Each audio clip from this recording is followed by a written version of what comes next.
Hello, fellow risk takers, and welcome to my worst investment ever. Stories of loss to keep you winning. In our community, we know that to win in investing, you must take risk, but to win big, you've got to reduce it. To join our community, go to myworstinvestmentever.com and receive the risk reduction checklist I created from the lessons I've learned from all of my guests. And also get my weekly email to help you increase your investment return. Also in the community, you'll receive a super special podcast listener discount on my 6-week valuation masterclass boot camp. The boot camp is for those who want to learn exactly how to value companies like a pro and advance their career in finance. Again, go to myworstinvestmentever.com to join our free community. Fellow risk takers, this is your worst podcast host, Andrew Stotts from A Stotts Academy, and I'm here with featured guest Weldon Long. Weldon, are you ready to rock? I'm ready to rock, Andrew. You're an interesting cat. I'm looking forward to this interview, this conversation. I am, and I can say out of more than 400 interviews, I feel like I've done the most amount of research on you. So you're in trouble. No, I'm kidding. But I think the audience is going to enjoy it. So let me introduce you to the audience. Weldon Long is a successful entrepreneur, sales expert, and author of the NY Times Bestseller, The Power of Consistency. Prosperity Mindset Training for Sales and Business Professionals. In 2009, his business was selected by Inc. magazine as one of America's fastest growing privately held companies. Today, Weldon is one of the nation's most powerful speakers and a driven motivator who teaches the sales and prosperity mindset philosophies that catapulted him from desperation and poverty to a life of wealth and prosperity. Weldon is honored to have served some of America's finest companies like Comcast, Franklin Covey Organization, and many others. But more importantly, I want to read to you what voice came to me from listening to your book. Here it comes, ladies and gentlemen. Hi, I'm Weldon Long. I just need one opportunity, one shot. Give me a chance, and I'll sell more of whatever you sell than anyone ever has. I'll never cheat or lie, and I'll never complain about the economy or the leads. I just need a chance. And that is a quote from his book that I heard many times, and I always remember it. Weldon, take a minute and fill in further tidbits about your life. Well, it's really interesting that you lead with that because, that was a real interesting point in my life. To give your listeners a little bit of background, when I was having that conversation with prospective employers, I was 39 years old and I was living in a homeless shelter in the first half of 2003, January through June of 2003. And the reason I was living in that homeless shelter in January of 2003 is because I had just completed serving 13 years in federal and state prisons. From 1987 until 2003, that roughly 16, 17 year span, I spent 13 of those years walking prison yards. I was a ninth grade high school dropout. I was a punk and I was a thug and a knucklehead and lived a really dysfunctional, very violent, very destructive life. And, of course, my story, what I do this part of my life and the mindset and the sales and that really is a reflection of what I learned going through all the adversity and struggle, all of which I created myself, by the way. I am not a victim by any stretch of the imagination. But it's interesting you would lead with that because, man, that was something else, walking out of prison at 39 years old in the shelter, desperate for a job so I could get a place to live, get my son, and begin rebuilding my life. So that's a cool place to start. Yeah, and I just want to, recommend to the listeners that you get The Power of Consistency, and I highly recommend that you get it in the Audible version because, Weldon reads it, and I think it's something that you can listen to over and over again. And, he talks about other things that really were valuable for me, which were, you talked about the box and that, the tools and the things that you have in the box are really they will determine what you can create. And, you say, like, you have parts for a motorcycle in a box, you're not going to end up making a cake from what's in the box.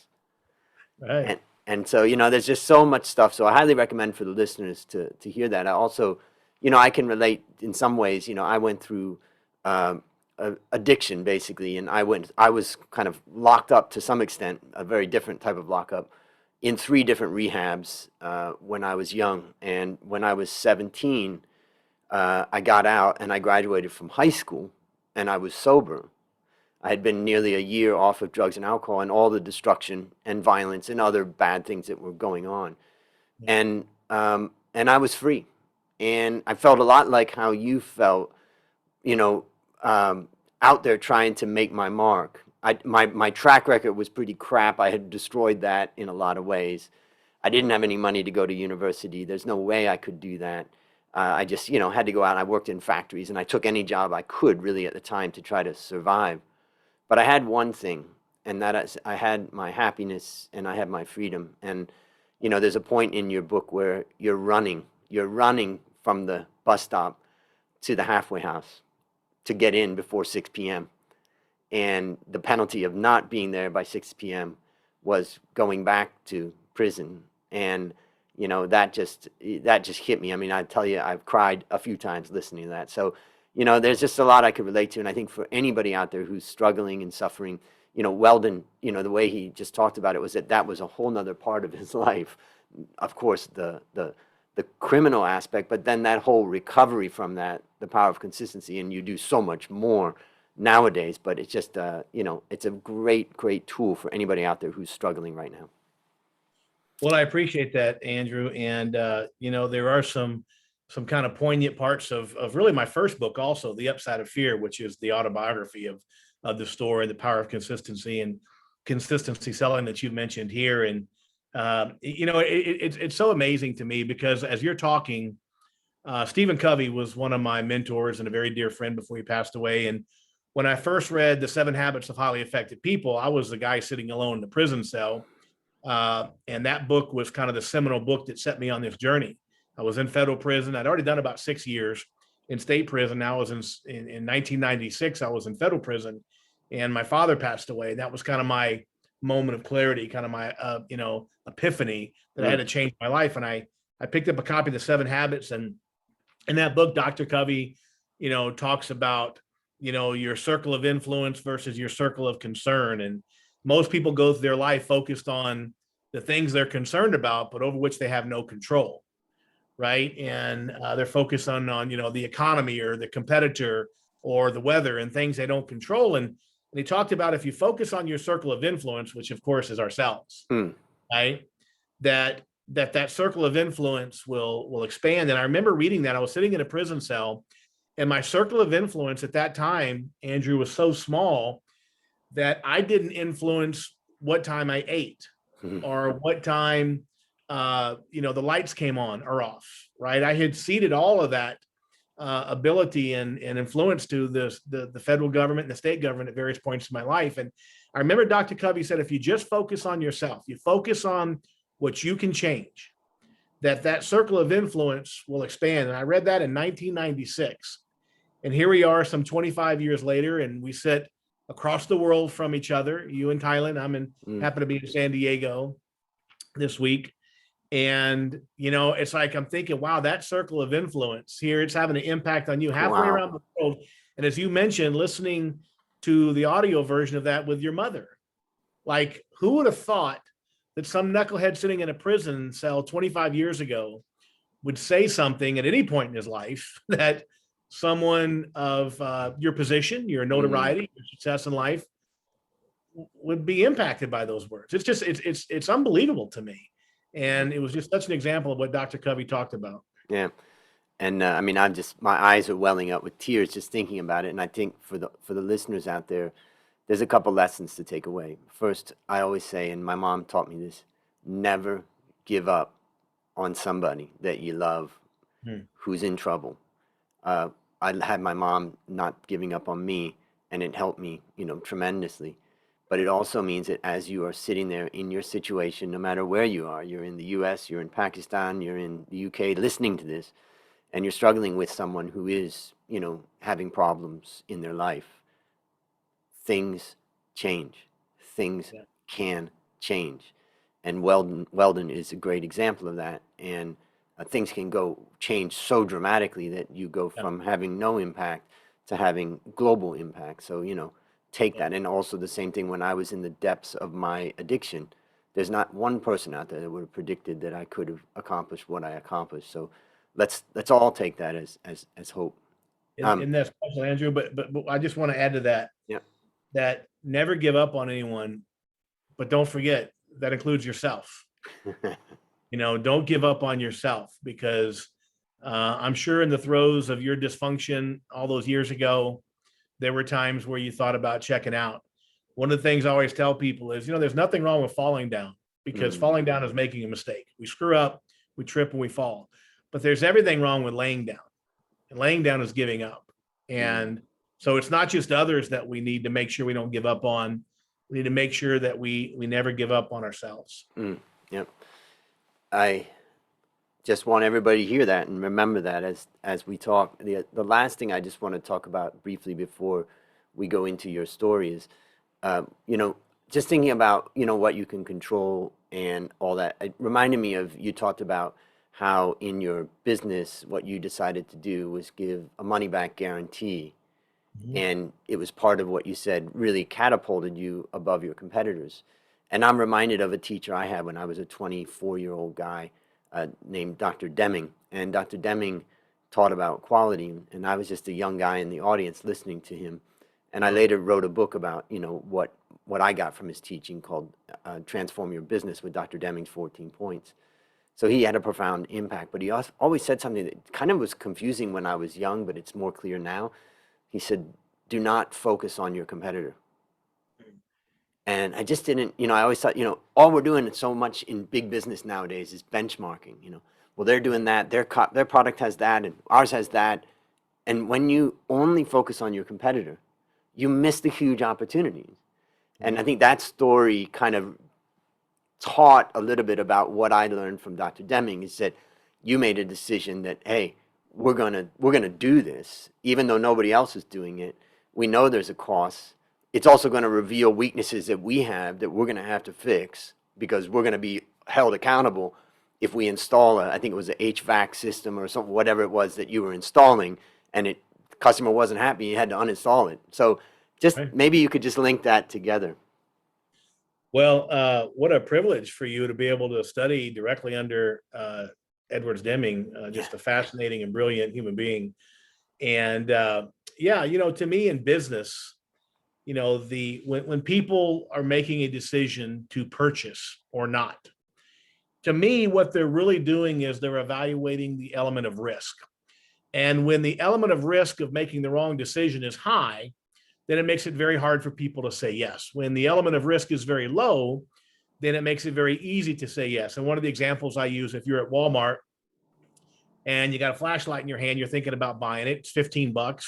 You go to the checkout counter, you pay for it, you get home and you don't like it or it doesn't work right? What do you do with it? You bring it back to Walmart, you get your money back, you get a new one. So when you're standing there in the aisle in Walmart, there's no risk of making the wrong decision, because if it's the wrong decision, you can bring it back. But what if that flashlight was $150 instead of $15, and there was a sign there on the shelf that said, all sales are final, no refunds, no exchanges? Now the element of risk is much higher. And when the element of risk is so high, what do? Well, I need to think about it. I need to check with your competitors. I need a better price in case I get ripped off. At least I'll get ripped off for less money. So it kind of, causes what I call all these dysfunctional buying, patterns, because people are afraid. So for me in business, my number one job is to eliminate the risk. I want to make it easy for people to say yes to me. So the risk reversal guarantee, which by the way has been around for at least 150 years in modern business, is a way to take the risk off of the prospect and put it on me where it belongs. And if I do my job, I don't have to worry about giving their money back. Yeah, that's great. And it's lots of lessons in that book. I wrote on my whiteboard, I wrote a hallway with many doors down the hallway, knowing that the potential client is going to want to exit through one of those doors if they can, and our job is to prevent that by addressing it beforehand. And also you talked about getting a verbal commitment, and I just thought lots of great stuff. So for the listeners out there, there's a lot of goodness there you can get from that. So now it's time. to share your worst investment ever. And since no one ever goes into their worst investment thinking it will be, tell us a bit about the circumstances leading up to it, and then tell us your story. Yeah, Andrew, I thought about this a lot leading up to this conversation, and I've got a lot of bad decisions I made in my life. You don't end up in prison for 13 years because you're making great choices. But I wanted to put it in the context of something I thought that your listeners and your fan base, could relate to. A traditional investment or a business decision. And so, I went to prison in '87 the first time. I went through 17 years of pure hell that I put myself through.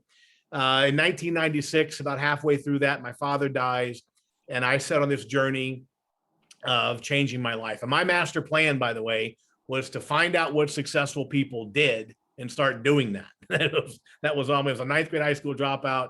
I just humbled myself that I was going to do. And I read the Stephen Coveys, the Tony Robbins, and the Tom Hopkins, and the Brian Tracy's, and the Zig Ziglars, and you just name it, the classic stuff, right? James Allen and Napoleon Hill, and, just all of that stuff. And I started like, wow, what successful people do is pretty repeatable. Success leaves clues, and the clues are all in these books. You just kind of do this. And so I set out doing that. And if people want to get into really the transformation that happened over those years, psychologically, spiritually, emotionally, they can read The Upside of Fear. But let it suffice to say that over those next 7 years, like fundamentally at my core, who I am as a man, as a father, as a husband, as a human being, as a citizen of the world, as a citizen of our country, all these things, like I changed fundamentally. I remember reading in the 7 Habits, Dr. Covey talked about there's certain principles that you have to live your life by if you're going to be successful, and that you cannot break those principles. You can only break yourself against those principles. And I remember reading it like, wow, that's what I've been doing. I was 32 years old when I read that. I'm like, wow, that's what I've been doing. I haven't compromised the principle of integrity, honor, faith, fidelity, thrift. I haven't compromised. I just beat myself up against it. So I changed. 7 years later, I walk out of prison to that shelter in January of 2003. And I start knocking on doors, and I'm desperate to find a job. I had a 3-year-old son when my father died in '96, and I had father when I'd been on a short trip out on parole. So I was back in prison. My son was 3, and I had abandoned him. And like my number one thing when I got out in 2003 was to find my son and to be a father, to be the father he deserved. And so by the time I got out in 2003, he was 10 years old, and I didn't know him. And the first thing I had to do was find a job, get out of that shelter, and get my boy. And so I did exactly as you opened this discussion with, knocking on doors. How do you do? I'm Weldon Long. I just need one shot, one job, one opportunity. I'll never lie, cheat, or steal. I'll sell more of whatever you've been selling anybody never sold. I just need one chance. And people would say, man, we need some great attitudes like that around here. And I'd say, yes. And then I'd have to say, well, now there's a little more to the story. I spent 13 years in prison, got a 9th grade education, et cetera, et cetera. And people are like, we're not. So this went on for 6 months. I finally get a job as a heating and air conditioning salesman in June of 2003. I turned out to be really good at it. And so I went out there and worked for a guy for about a year. And, I didn't have any bills. I just walked out of prison. So everything I made, I saved. I tell people, they talk about these credit repair businesses. You want the ultimate credit repair business? Go to prison for 7 years, because you come out and you are clean as a whistle. You don't even exist. You don't have nothing. And so a year later, I started my own business, my own heating and air conditioning. But I didn't know the first thing about heating and air conditioning. What I knew was about sales and marketing and service and risk reversal, and making good decisions and treating my customers well, and hired a guy who's an operations expert that can manage the installs and service, all that stuff. I don't have to know how to build cars to sell cars. I don't have to install air conditioners if I want to sell air conditioners. And we grew our company very quickly. As you mentioned in the introduction, that company in 2009 was selected as Inc. Magazine's one of their fastest growing small companies in America, and was very successful. Well, in 2007, I opened that business in 2004. And in 2007, we were rolling. I mean, we were cooking with grease. We had become the largest residential heating and air conditioning company in Southern Colorado, where I live. We were rocking and rolling. And I got to tell you, Andrew, I was pretty full of myself. Even after all I'd been through, I was still a young man. I still had some hubris, and I had a lot of confidence. I wouldn't say overconfidence, but I had a lot of confidence. And so I decided to I decided to start buying my competitors. And so over the course of 2006, actually is when it started. In 2007, I consolidated 4 or 5 of the larger, older companies in town. And I took on a lot of debt to do that. I borrowed a lot of money from the bank. I assumed a lot of accounts payables from my, the companies I was buying. And it just kind of grew and grew and grew. And in 2007, I had accumulated a lot of debt, but I had these companies who were rocking and rolling. And then the housing crisis and the recession of '08 and '09 hit. And the tidal wave of that debt, which I needed every dollar and every bit of success, to service that debt. All of a sudden, business was, and I'll never forget that in 2009, I was on the phone with my lawyer and my banker and accountant. And I was like, there was one particular vendor, a heating and air conditioning supply, a carrier distributor in Colorado, that we purchased all our equipment from. And 2 of the other companies I purchased also purchased their equipment from them. So when I bought those companies, I assumed their debt as well as, what we typically owed them. And I got a call one day from the company, the CFO at the company, and said, do you realize that between what you owe us and what these companies owe us, it's $480,000. I'm like, no, I did not realize it was that much. And I had to sign a promissory note for that 480 grand personally. And I had to let them put a lien on my house in Maui as security for the promissory note. And we went to work. It was a 24-month promissory note, by the way, paid it off in 20 months, every dime of it. Not any discounted amount, we paid it off in 20 months. But I remember in 2009, when all this was going on, I'm having a conversation with the accountants, the lawyers, and that. And somebody on the call, I can't remember who it was, whether it's a lawyer, the banker, the CPA. Somebody said, well, Mr. Long, your best shot here is to file bankruptcy and just kind of start over and wash your hands. And you thought, do you know who you're talking to? Well, that's exactly what someone would expect of a guy from where I come from, right? I take the easy way out. I refuse to do it. I said, no, that is not an option for me. I am going to work my tail off, and I ended up working my tail off and paid that 480 note off with a bunch of other stuff. And in January of 2010, I sold the company, and the economy turned around, rocking and rolling again. I walked away in really good financial condition. And so it was a really, really bad decision, in as much as my hubris was driving my ego, honestly, Andrew, if I'm just being completely transparent with you and your audience. My arrogance, my overconfidence, I guess, hubris. Here I am, 4 years out of prison, and I'm doing, I'm the king of the industry in our little small pond in Colorado, and took on a lot of debt and extended myself very precariously financially, but we got through it. So it was a tough fight. Let me ask you a question about that. I have no doubt that you're the type of person that would say, we're going to, take the bull by the horns and turn this around. But I can't imagine that you also probably had a moment where you thought, what have I gotten myself into? Yeah, I had that conversation with myself actually just right before the 2008 real severe downturn. It happened in 2007, when the contracting community in the county where I live, they all kind of decided they were going to take me out because we had grown very quickly. I bought all these companies. I was an outsider. I wasn't part of their, the mechanical community, the little trade association there. They didn't like me. They didn't know me. I was an ex-convict. And so in their mind, that's all they needed to know. And they moved heaven and earth to try to pull my license. They got together. They all happened to have these very powerful positions on the building departments, their board of directors. And they called me in one time for a private meeting and told me I could do this the easy way or the hard way, but I was going to have to surrender my license voluntarily, or they were going to take it from me. Now, mind you, we've done nothing wrong. I had a clean business since 2007. And I explained all that to them. They said, well, that's a really nice story, but, do it the easy way, the hard way. So I hired a big, high-powered attorney. He went to the county, threatened to sue the attorney because it was a clear shot of the railroad job, just to get me out of business. They were all competitors of mine. The guys on this committee were all competitors of mine. It was a total conflict of interest. Well, when they couldn't do it the easy way, they went to the hard way, and they went to the local newspaper, the Colorado Springs Gazette, went to the business editor there, a guy named Wayne Heilman, and convinced him to do an expose on whether or not I should be allowed to have a contracting company in that county. And so a couple of days after I thought the whole thing was over, I go out to get our morning paper. And on the front page of the paper, Andrew, above the fold, the headline in our local newspaper, ex-con's life in the balance. And there's a 20-year-old mugshot of me on the front page above the fold of our newspaper. How's that for your morning coffee? Oh my God, you open up the paper. It's funny now. I wasn't laughing that day. And you open the newspaper and an entire page is dedicated. I mean, they went into everything I'd ever done in my life. In the middle of the page was a little summary box that listed all my arrests and convictions and prisons and divorces and blah, blah, blah.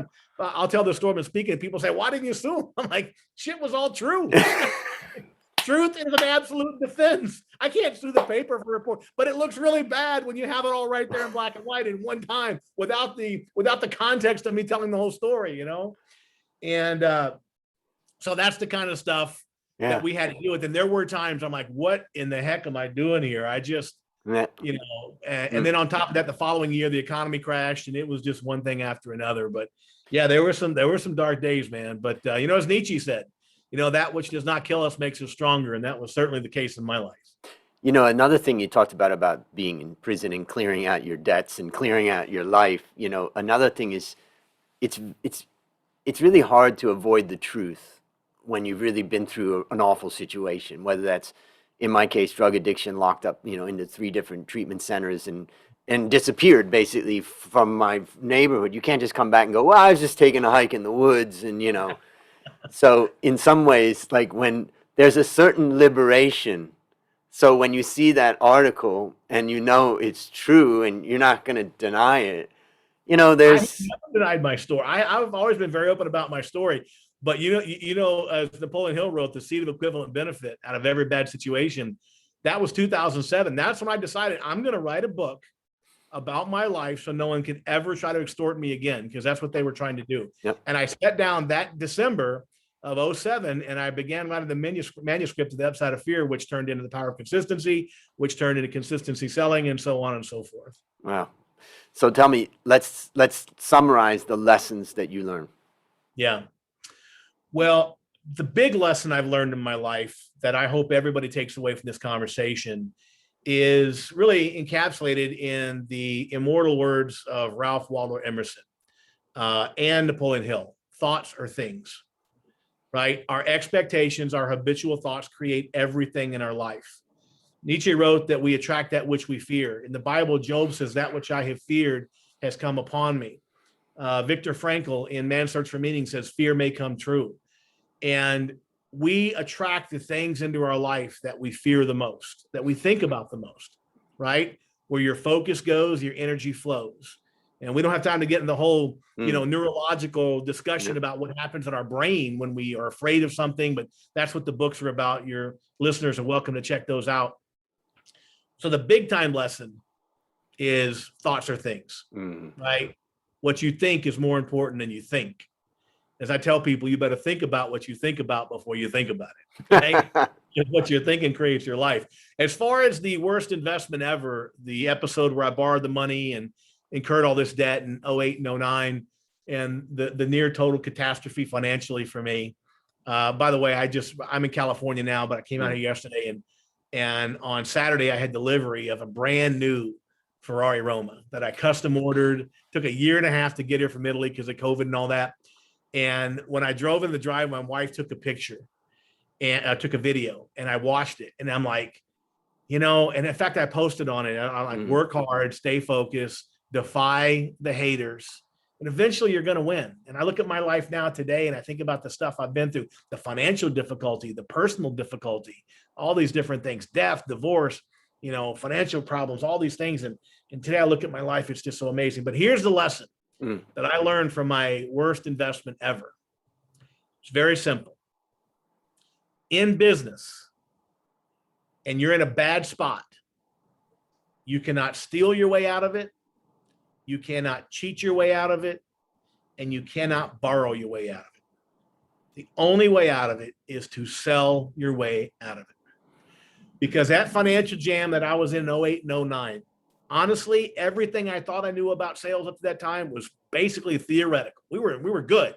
Mm. But like, we got to get better. In a bad economy, we got to get better at selling. We got to sell more at better margins in a crappy economy.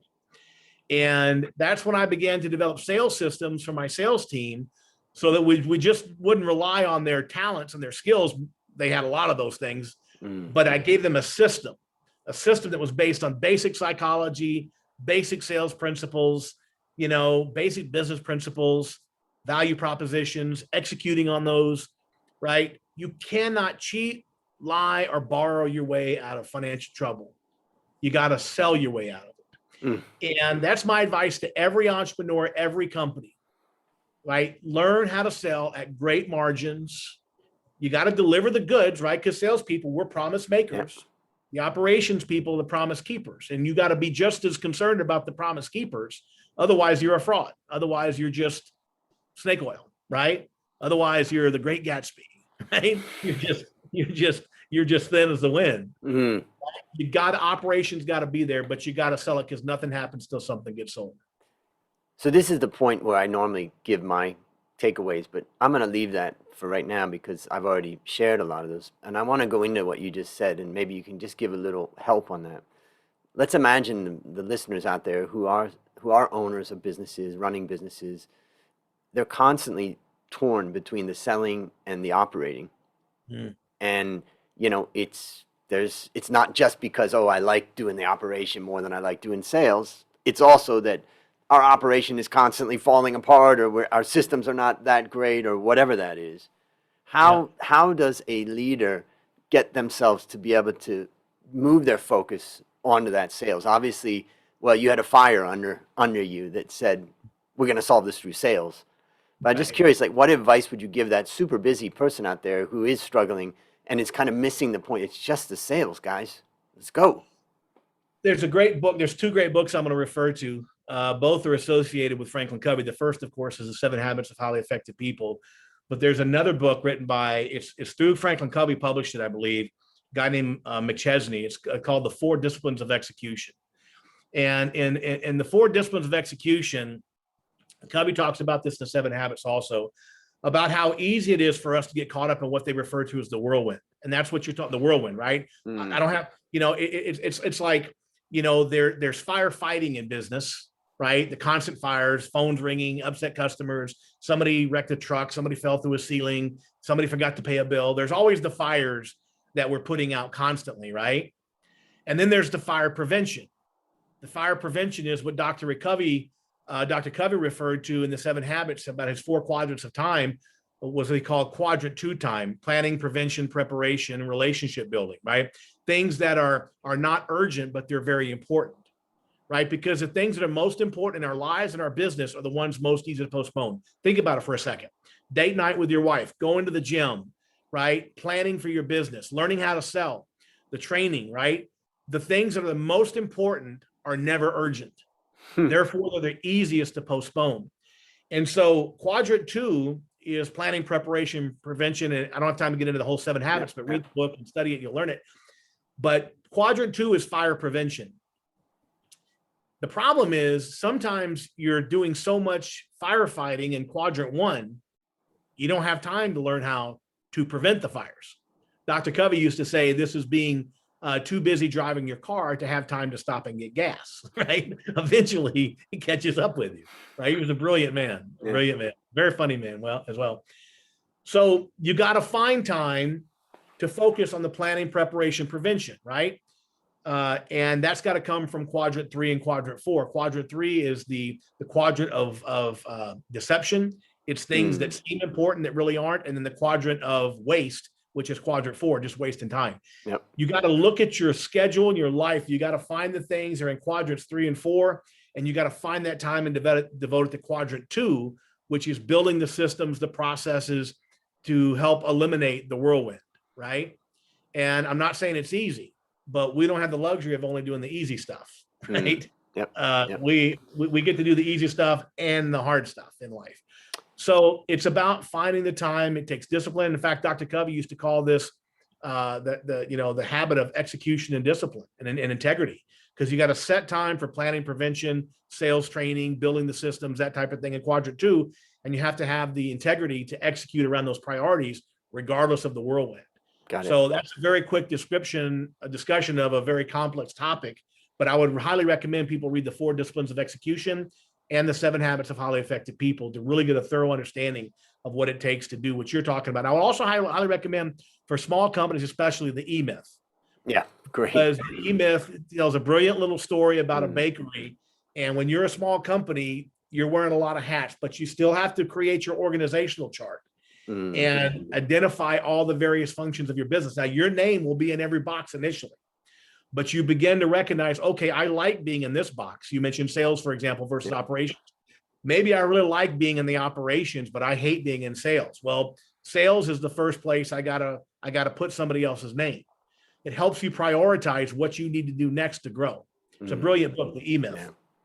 Yeah, all of those books are great, and I'll put them in the show notes, including also your books. And it just reminds me, I when I started my own business, I realized that, when I worked at big banks and investment banks and stuff, you have a bad day, it doesn't affect the business. You have a bad week, it doesn't affect Citibank's business. You have a bad month, it doesn't affect Citibank's business. You have a bad year, it doesn't affect Citibank's business. Yeah. But if you have a bad day, bad week, bad month in your own business, you're in deep trouble. And that's when I realized for myself that I focus on 4 hours. I say basically I have 4 hours a day. That's my core time that I can really get something done. And for me, just because of my own weird behavior, I'm usually up at about 4 in the morning, and by 5 or so, I'm at my desk, and I get my 4 hours. And now, listening to what you just described, it's telling me, because I wasn't asking for advice for my listeners, actually. I was asking advice for me. So what I just got... You're blocking out those 4 hours for quadrant 2 time. You're doing the tough work in those 4 hours. The question is, what am I doing during that time? And I think what I just got from you is it's time to squeeze that sales into that time. Yeah. Got it. Nothing happens till something gets sold. Thomas Watson, IBM, that was his famous... You think about IBM at that time, back in the 50s and 60s and 70s, was the preeminent technology company on the planet, but their philosophy was nothing happens till something gets sold, because cash is king. Yeah, and in Thailand, I have one of my businesses is a coffee factory, and we sell to hotels, coffee shops, and restaurants and offices. So tourism has been destroyed. Yeah, all of those customers are gone. Coffee shops and offices have been shut down. They're only doing delivery, and that's difficult for us and for them. And then work from home now has meant there's nobody in the offices. And in Thailand, the government really shut some things down for long periods of time. So it's like, how do we survive that? And my business partner says, he has a saying, sales solves everything. Sometimes he replaces it with coffee. He says coffee solves everything, but get the point. All right, so based upon what you learned from this story and all that you've learned, what one action would you recommend our listeners take to avoid suffering the same fate? I would say don't give up, don't lay down, no matter how bad. No matter how bad it seems, it feels, no matter how hard you've tried and perhaps came up short in the past, there's no such thing as failure. As long as you understand each setback is a learning opportunity. 99% of what I learned in my life, I've learned from my failures. When things go right, Andrew, like half the time, I don't even know why. Like, wow, we made some money. How'd we do that? But when things go wrong, I figure it out really quick. And learning comes from those difficulties. I had to deal a number of years ago. My sister committed suicide in 2004, December of 2004. And I got really interested in suicide. I couldn't understand. She was a brilliant attorney. She was beautiful, smart, and funny. She had a drug addiction and an alcohol problem for sure. Went through a tough divorce and decided to check out, put a 38 in her mouth. And I was surprised, 2 things.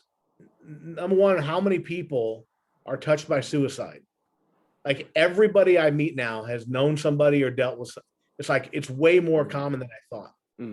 That's the ultimate laying down, right? That's the giving up. And I wonder how that could happen. And I did a little reading on it. And what I learned about people that commit suicide? When they're so depressed and there's so much pain, and there's so much hurt. We've all had those moments, right? Certain people get there and they forget it will ever feel better. They forget they'll feel better in an hour or in 2 hours, usually because there's drugs and alcohol involved. They forget, like, oh, tomorrow I'll feel great. And what I learned is these suicide hotlines, when they get someone in that situation, their number one priority is to get people, remember, like, you're going to feel better in an hour. Because people, they think they're going to feel the way they feel in that moment the rest of their life. And that's overwhelming for anybody. Yep. They forget they're going to feel better. And so while we're not talking about that serious of a situation here with your listeners, there are times in your business, in your life, where you just feel like you want to give up. And you have to remember that it's going to get better. In an hour, in a day, in a week, it's going to get better. You know, there's this thing about how you get in a bad mood. Things happen and we get in a bad mood. It's normal to get in a bad mood. We all get in bad moods. If you stay in a bad mood, you don't get out of it. In other words, you don't move on from it. It turns into a bad attitude, right? That's a little longer term. Now you just got kind of an attitude. And if you get stuck there for a long enough time, it becomes a personality. So when you get into bad moods, you get down, you get in that bad place, you have to remember it's going to get better. Never lay down. You fall down, fine. What's the old Chinese proverb? Fall down 8 times, get up 9, right? Yep. Pretty simple stuff, Yep. Eastern philosophy, right? You got to get back up. You got to remember that it's going to be better. And Beautiful. if you work hard and you stay focused, my experience has been in my own life and people I work with, success is always closer than we think if we stay focused and don't give up. Great. So I have two last questions. The first one is just for people that like what they hear. Obviously, I'm going to have the links in the show notes to everything, and they can go to Amazon. But besides that, where is the best place to follow you, to learn from you, to get training from you, or that type of thing? Yeah, I'm all over the social media, at Weldon Long, WELDONLONG, Weldon Long. Also my website, weldonlong.com. And we have a new program, actually. It's an online course based on the power of consistency and another one based on consistency selling. They're about 4-hour courses each with testing, and it's all online, this digital platform. It's a brilliant platform developed by a guy out in Las Vegas. And so we put our stuff on there and shot all new content for it. They can go to my website and just contact us through the website to get some information on that. If they're looking how to change that mindset, how do you create the mindset to thrive in the face of adversity? Because that's the key to success in my book. Yep. Learn how to thrive in the face of adversity. So weldonlong.com and all the social media stuff. And as you mentioned, Amazon as well. Fantastic. So my last question, what's your number one goal for the next 12 months? It's interesting. So as you may know, as you have seen, COVID changed a lot of things. And I remember when COVID hit about March of last year, I was on the road on a speaking tour in Florida, and I was between Orlando and Miami. I was with my speaking manager, and we were driving the 3 hours because it was just easier than flying. And during those 3 hours, our phone started blowing up with text messages and emails. And between Orlando and Miami, I had about $100,000 of business that got postponed or canceled, speaking events. I couldn't believe it. So we came home to give it 2 weeks to flatten the curve. And I learned very quickly, like we all did, it wasn't going to just be 2 weeks. And I remember telling my assistant, wonderful young lady, Krista Ortuno, everybody was saying, everybody's going to come out of this thing either pregnant or fat. Well, I didn't come out pregnant. She and her husband had a baby right at the end of COVID just recently, a few months ago. And I put on 15 pounds. Now I've lost that 15 pounds, but I'm having so much fun with it. I'm going to take off another 15 or 20. So at a personal goal, it's more family time. I'm working less. I'm loving it. And try to get back down to my fighting weight when I was in my 30s. Business-wise, I launched an app called Rehash Leads. It's an app for the heating and air. Actually, we're selling primarily in the heating and air conditioning industry now, but it's for all home services. It's a lead generation app and a lead management app that automates the follow-up process with videos and content and different things. I do a lot of work with a nonprofit in Sacramento, the Electric Gas Industry Association. Do a lot of that kind of stuff. And I opened a heating and air conditioning company 2 years ago. It's funny. When I sold my last company in 2010, heating and air conditioning is a hard business, a lot of moving parts. Margins are thin, a lot of moving parts, right? Well, I sold my last company in 2010, January 2010. Once we got it back healthy again, I sold it, all those 5 or 6 HVAC companies. And I told my wife, if I ever even suggest I'm going to get back in the heating and air conditioning business, strap me down. I want you to shoot me, right? Yeah. Problem is, Andrew, I divorced that wife and I forgot to tell my new wife. Uh, 2 years ago, my brother-in-law came to me and said, hey, let's open an HVAC company. I'm like, okay. And my wife said, okay, sounds like fun. Now she knows. But I will tell you that company, we just finished our second year. This is our second full year. And we did, just was going some sales numbers before this call. We closed out this month with just $1 million, over $1 million in sales. And this is our 25th month.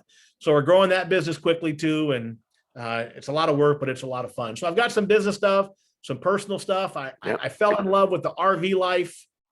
So I got this big bus and I want to spend more time in my bus with my wife and my cats. what a life. What a journey. Well, I want to drive that new Ferrari a little bit. I would say so.